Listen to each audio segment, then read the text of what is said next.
समय का सदुपयोग। अर्जुन की कहानी। समय वह मूल्यवान खजाना है जिसे न तो खरीदा जा सकता है और न ही वापस पाया जा सकता है।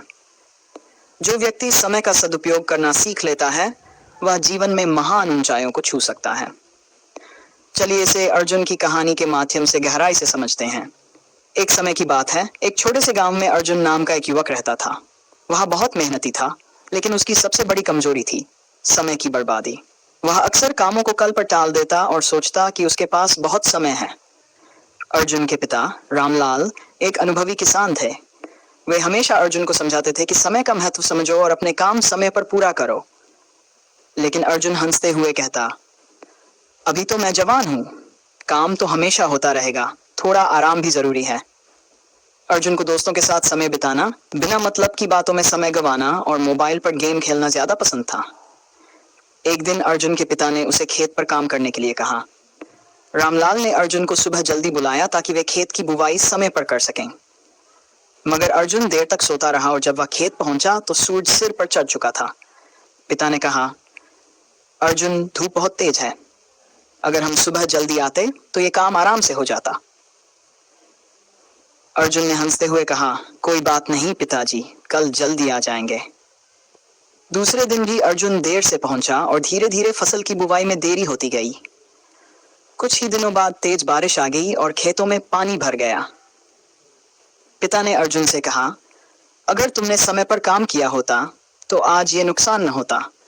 समय किसी के लिए रुकता नहीं है, जो समय को बर्बाद करता है समय उसे बर्बाद कर देता है। समय बीतता गया। अर्जुन अब बड़ा हो गया था और शहर जाकर नौकरी करने लगा, मगर उसकी आदतें नहीं बदली थीं। ऑफिस में भी वह कामों को टाल देता, फालतू की बातों में समय गवाता और सोचता कि बाद में सब ठीक कर लूंगा। एक दिन कंपनी को एक बड़े प्रोजेक्ट पर काम करना था। अर्जुन के बॉस ने उसे फाइल तैयार करने का काम सौंपा और कहा कि यह फाइल 22 दिन में तैयार हो जानी चाहिए। अर्जुन ने पहले दिन फाइल छुई तक नहीं। दूसरे दिन दोस्तों के साथ घूमने चला गया। तीसरे दिन उसने कहा, कल कर लूंगा। चौथे दिन उसे लगा कि समय बहुत कम है, फिर भी उसने टाल दिया। आखिरी दिन अर्जुन ने पूरी रात जाकर जल्दी जल्दी फाइल तैयार की, मगर जल्दबाजी में कई गलतियां हो गईं। अर्जुन की वजह से कंपनी को बहुत बड़ा नुकसान हुआ और उसके बॉस ने उसे नौकरी से निकाल दिया। अर्जुन बहुत उदास हो गया और अपने गांव लौट आया।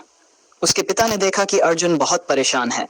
उन्होंने उसे एक घड़ी देते हुए कहा, इस घड़ी को देखो, हर सेकंड की टिक टिक तुम्हें याद दिलाती है कि समय लगातार आगे बढ़ रहा है। जो इन पलों का सही उपयोग करता है वही जीवन में सफल होता है।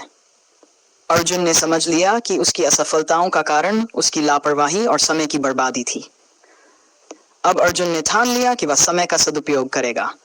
उसने अपने दिन का शेड्यूल बनाया, जरूरी कामों को प्राथमिकता दी और समय पर पूरा करना शुरू किया। धीरे धीरे अर्जुन की आदतें बदलने लगी। वह न सिर्फ अपने परिवार का जिम्मेदार बेटा बना, बल्कि जल्द ही उसे एक बड़ी कंपनी में अच्छी नौकरी भी मिल गई। इस बार अर्जुन ने अपने हर काम को समय पर किया और वह कंपनी का सबसे सफल कर्मचारी बन गया। हमें इस कहानी से यह सीख मिलती है, 1. समय सबसे बड़ा धन है। जो लोग समय का सही उपयोग करना सीखते हैं वे सफलता की ऊंचाइयों तक पहुंचते हैं। 3. कल टालने की आदत व्यक्ति के जीवन में बाधा बन सकती है। सेशर, सफल होने के लिए समय का प्रबंधन करना अत्यंत आवश्यक है। समय एक नदी की तरह बहता रहता है। यदि आपने इस बहाव के साथ चलना सीख लिया तो आप सफलता की किनारों तक जरूर पहुंचेंगे। लेकिन अगर आप इसके विपरीत चलने की कोशिश करेंगे तो समय आपको पीछे छोड़ देगा। आज ही अपने समय का सदुपयोग करना शुरू करें, क्योंकि बीता हुआ समय कभी लौट कर नहीं आता। अगर आपको हमारी ये कहानी पसंद आई है तो हमारे चैनल सोचती को सब्सक्राइब करना ना भूलें।